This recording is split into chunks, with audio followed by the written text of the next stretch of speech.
E nós vamos conversar com um cientista político e professor da Fundação Getúlio Vargas e que também está à frente do canal do YouTube Fora da Política Não Há Salvação, Cláudio Couto.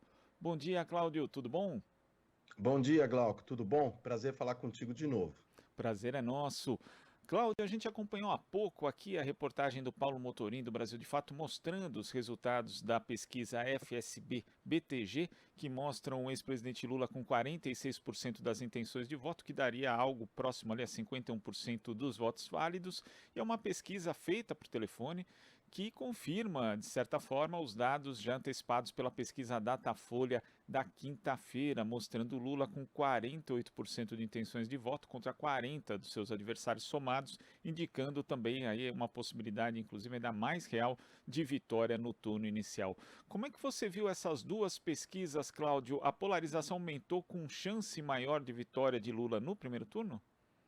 Eu creio que sim, né? Na realidade, essa é uma tendência que já vinha se desenhando, né? De um reforço dessa bipolarização, né? O Bolsonaro na extrema direita, o Lula na esquerda, ou até considerando aí a aliança, né? Mais ao centro na centro-esquerda.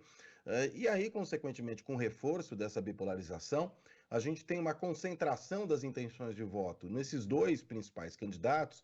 E daí a chance de que um deles ganhe no primeiro turno, elas se tornam muito maiores. Claro, né, como o Lula está muito à frente, e além de estar à frente, ele tem uma rejeição bem menor do que a rejeição do Bolsonaro, aí, claro, é ele que se torna o favorito para ganhar no primeiro turno. Eu diria que hoje a eleição caminha nessa direção, não quer dizer que isso vá obrigatoriamente se realizar em outubro, mas as chances vão se tornando cada vez maiores, e aí, claro, né, quanto mais próximos nós estivermos do primeiro turno, maior a chance, inclusive, de outras candidaturas passarem a sofrer uma erosão. Algumas delas são muito pequenas, então nem dá para falar muito que tem o que erodir, né? Estou pensando no Janones, na Simone Tebet, essas candidaturas ainda muito pequenas, né? Mas, sobretudo, a candidatura do Ciro Gomes, né? Que se mantém aí relativamente firme na terceira posição, mas que não consegue atingir sequer os dois dígitos, exceto aí num dos cenários da FSB que ela consegue passar ali dos dois dígitos, mas em todos os outros cenários, tanto do FSB como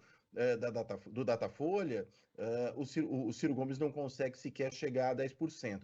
E daí, claro, você sabendo do perfil do eleitor dele, tanto do ponto de vista de ser um eleitor mais à centro-esquerda, como também o fato de que a maior parte dos eleitores do Ciro, seja cerca de 55% deles, segundo essa pesquisa da FSB, podem ainda mudar de voto, a chance de que vários deles rumem para o Lula não é nada desprezível. E aí, claro, aumenta essa chance de vitória em primeiro turno.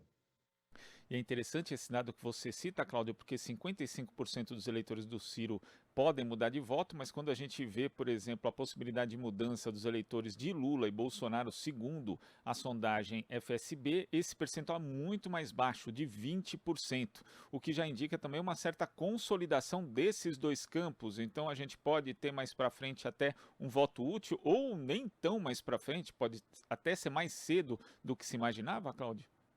Essa é uma eleição, o Glauco, que está ocorrendo muito mais precocemente do que eleições anteriores, né? Quando eu digo precocemente, quero dizer o seguinte, que a disputa eleitoral começou mais cedo, né? E aí eu sempre gosto de chamar a atenção para o fato de que o presidente Jair Bolsonaro, ele começou a falar na sua própria reeleição no terceiro dia de mandato. Ali ele já faz o primeiro discurso dizendo que é candidato à reeleição. O próprio Ciro Gomes já está aí na estrada desde sempre, né? E aí também, claro, ele movimenta o ambiente eleitoral desse ponto de vista, percorrendo o país, né? Fazendo live, se manifestando das mais diversas formas. E claro, né? O fato talvez mais significativo, a reabilitação política do Lula, que causa um grande impacto, é um evento estrondoso no meio desse processo, e aí também chama muita atenção para essa disputa eleitoral e atrai a atenção do eleitorado, fazendo com que as pessoas comecem a pensar já no voto desde aquele momento. Tudo isso antecipa muito essa reflexão e, consequentemente, essa decisão a respeito do voto. E ao antecipar, vai consolidando os cenários muito mais cedo do que normalmente se verifica, né, em outras eleições. Então, é desse ponto de vista, no plano nacional, uma eleição atípica. Eu digo no plano nacional porque no âmbito estadual, eleições para o governo estadual, eleições para o Senado, né, nos vários estados da federação, nessas aí a gente ainda tem muita indefinição, está tudo muito em aberto, porque justamente as pessoas prestaram tanta atenção na outra eleição que não prestaram nessa, e essa tende a seguir um ritmo mais normal, né, um ritmo mais habitual de outras eleições. Então, as emoções, eu diria, estão hoje mais guardadas para a disputa nos estados do que para a disputa federal, apesar, claro, de que sempre pode ocorrer algum evento imprevisto, extraordinário, mas, enfim, sendo imprevisto, extraordinário ou imponderável, não dá para levá-lo em consideração agora. Essa possibilidade, eu diria que a gente caminha de forma muito diferente nesses dois âmbitos da eleição de 2022, o estadual e o nacional. Até porque em 2018 a gente teve um forte sentimento antipolítica, né? O domínio de uma pauta ligada à moral. Agora parece que o jogo mudou, Cláudio. A maioria das pessoas está votando com base nas condições reais de vida, ou seja, naquela situação concreta que a economia está disponibilizando para todo mundo, ou seja, a inflação alta, carestia, o alto índice de desemprego. É isso que vai acabar definindo a eleição, pelo menos pelo que a gente está vendo até agora? Eu acho que sim, né? Isso, as pesquisas, né, têm mostrado, não só essa da FSB, a do Datafolha, da Quest, PES, todas têm apontado para isso, né? Para o fato de que a principal preocupação das pessoas hoje é a questão econômica. E aí junta um pouquinho de todos os fatores: inflação, desemprego, baixo nível de atividade, pobreza, enfim, tudo isso que tem relação com a economia. Daí, claro, as pessoas tendem a votar com o bolso, né, pensando nessa condição de vida, né, nessa condição material de vida, o que é o mais costumeiro no ponto de vista da eleição. A eleição de 2018, assim como também já a eleição municipal de 2016, elas foram eleições em alguma medida atípicas, né, muito voltadas para essa antipolítica, que é até um evento que eu diria de ciclo em ciclo ele acontece, é um pouco um cometa que passa de vez em quando na política brasileira. Você tem essa eleição antipolítica, né? A do Jânio lá atrás, por exemplo, também teve essa natureza no âmbito nacional. A do Collor em 89 teve um pouco disso também. Enfim, a gente volta e meia tem esse fenômeno ocorrendo, mas as eleições, de um modo geral, têm muito mais a ver com problemas concretos e não tanto com essa cruzada moral, como aconteceu tanto em 2016, né, com aquele que não é político, é gestor, se elegendo, por exemplo, prefeito de São Paulo, muita antipolítica naquele momento também, e 2018 ainda mais, né, na onda bolsonarista, que é uma onda também impulsionada pela onda lavajatista. Essa onda refluiu, e ao refluir a política vai voltando para o seu leito normal, e o seu leito normal é esse. 2020, a eleição municipal já teve um pouco disso, quando nós vimos aí vários prefeitos sendo eleitos país afora do perfil mais tradicional, políticos mais tradicionais. Não estou nem dizendo se eles são de direita, de esquerda, de centro, não se trata disso, mas políticos de perfil habitual, perfil comum, né? E não esses antipolíticos, esses outsiders ou autoproclamados outsiders. Agora, Cláudio, a gente tinha, né, muita gente via ali, analisava as pesquisas, pensando, olha, à medida que forem saindo ali alguns nomes da disputa, em especial dessa chamada terceira via, alguém ali, algum nome que sobrar pode ser beneficiado, mas o que a gente está observando até agora não é isso, né? Primeiro saiu o Sérgio Moro, existia até uma perspectiva de que João Dória pudesse herdar a parte dos votos dele, isso não aconteceu, depois o próprio Dória saiu e as pesquisas que vêm depois dessa retirada de Dória mostram o ex-presidente Lula aí com possibilidade de vitória no primeiro turno. Isso evidencia essa dificuldade dessa chamada terceira via, que ainda continua recebendo muita atenção, apesar da proporção muito baixa de votos, Cláudio? Eu acho que sim, né? É que tem muitos segmentos da sociedade, inclusive da mídia, que tem uma esperança muito grande, né, numa terceira via. Ou tinham, pelo menos, mas hoje talvez já não tenham tanta esperança, mas fica um pouco aí remoendo a mágoa de que essa terceira via não se concretizou, né? É de fato isso que tem acontecido. A cada candidato da terceira via que fica pelo caminho, se reforça a bipolarização. É, de certo modo, um processo circular, né? A bipolarização é forte, vai deixando esses candidatos comendo poeira, eles percebem que não tem chance e vão caindo fora do jogo. Ao caírem fora do jogo, isso se reforça ainda mais e vai tornando cada vez mais difícil esse espaço. Até o caso do Ciro Gomes é um caso interessante, né, desse ponto de vista. Por quê? Porque o Ciro é um candidato que chegou a ter, num dado momento, mais do que os 10%, estava acima dos dois dígitos. Quando o Moro entrou na disputa, ele cai para baixo dos dois dígitos.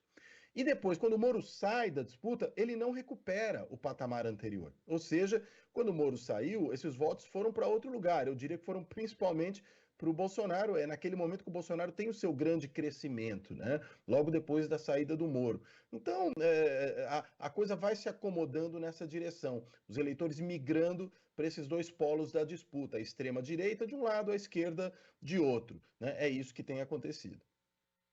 Do Ciro Gomes, Cláudio, você falou a respeito, né, da candidatura dele, ele tem adotado uma postura muito agressiva e quando a gente faz uma comparação, muita gente diz assim, né, principalmente os apoiadores, olha, o Ciro já foi candidato 3 vezes, mas isso não significa que ele não tenha chance de vitória, porque o ex-presidente Lula também foi. Só que no caso do ex-presidente Lula houve uma trajetória ascendente, né, entre 1989 até 2002. Ele foi ganhando votos a cada pleito eleitoral, o que não acontece com o Ciro Gomes, que se mantém mais ou menos no mesmo patamar agora. As pesquisas mostram, inclusive, ele um pouco abaixo. Como você vê o futuro político de Ciro Gomes, sendo que ele foi ministro, ele foi governador, enfim, uma figura bastante relevante do cenário nacional, mas que tem adotado uma postura não só agressiva, tanto em relação ao ex-presidente Lula quanto ao presidente Jair Bolsonaro, e parece não achar uma medida nessa campanha, porque quando a gente compara com a Simone Tebet, por exemplo, ela, se conseguir viabilizar a candidatura dela, pode ganhar projeção nacional, algo que ela ainda não tem. Mas no caso de Ciro, o que o Ciro tem a ganhar com essa campanha, Cláudio? Eu acho que não tem nada a ganhar. Né? Na realidade, eu acho que o Ciro errou a estratégia. Outro dia eu vi alguém fazendo um comentário, infelizmente não vou conseguir dar o crédito aqui, porque eu não estou lembrando exatamente quem foi, mas que fez um comentário muito interessante. Falou que talvez a aposta de Ciro é que, num dado momento, um eleitorado bolsonarista acredite que Bolsonaro não tendo chance de ganhar a eleição, é melhor arrumar para um outro candidato que tenha chance, esse candidato seria ele.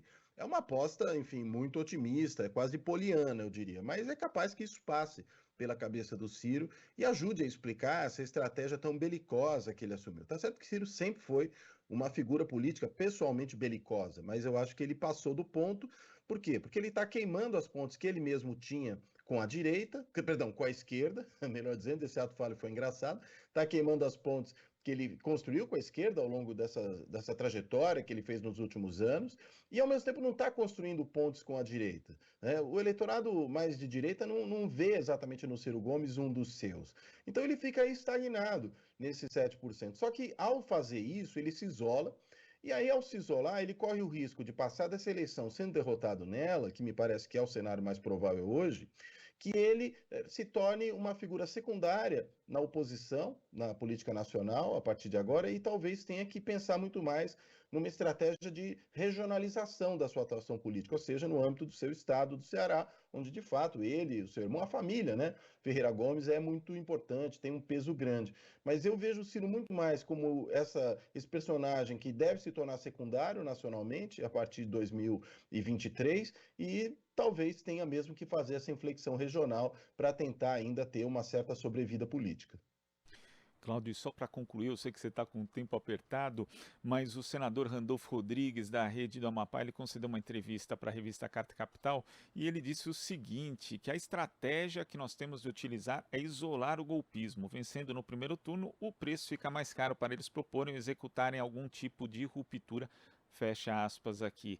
É isso mesmo, Cláudio? Uma fatura liquidada no primeiro turno dificulta a concepção de qualquer tipo de intenção golpista por parte de Jair Bolsonaro e dos seus apoiadores? Eu creio que sim, né? Sobretudo sendo no primeiro turno por uma diferença significativa, né?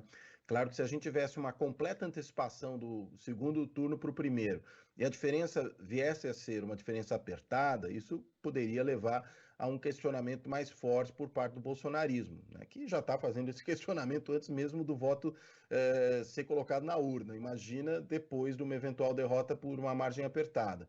Mas eu, sinceramente, pelo que as pesquisas têm mostrado, não vejo tanto espaço para que o Bolsonaro cresça ao ponto de haver uma margem tão apertada, sobretudo no primeiro turno. Né?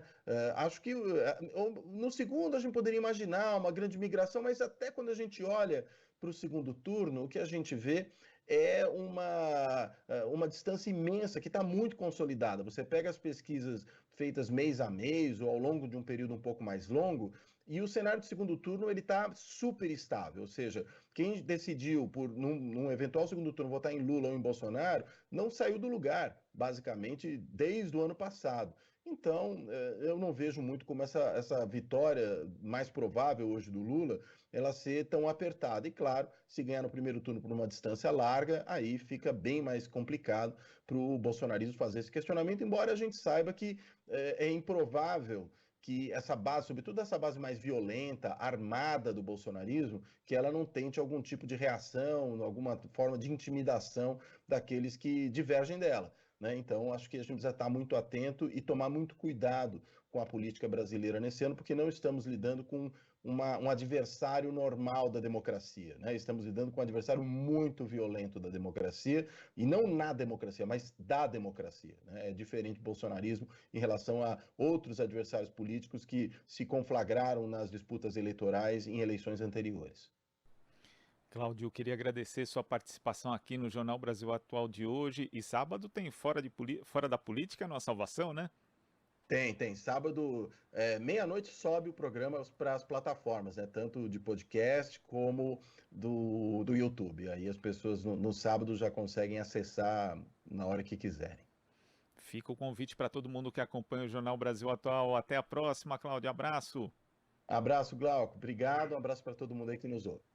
Conversamos aqui com o cientista político e professor da Fundação Getúlio Vargas, Cláudio Couto. Você está ouvindo Jornal Brasil Atual. As notícias que os outros não dão.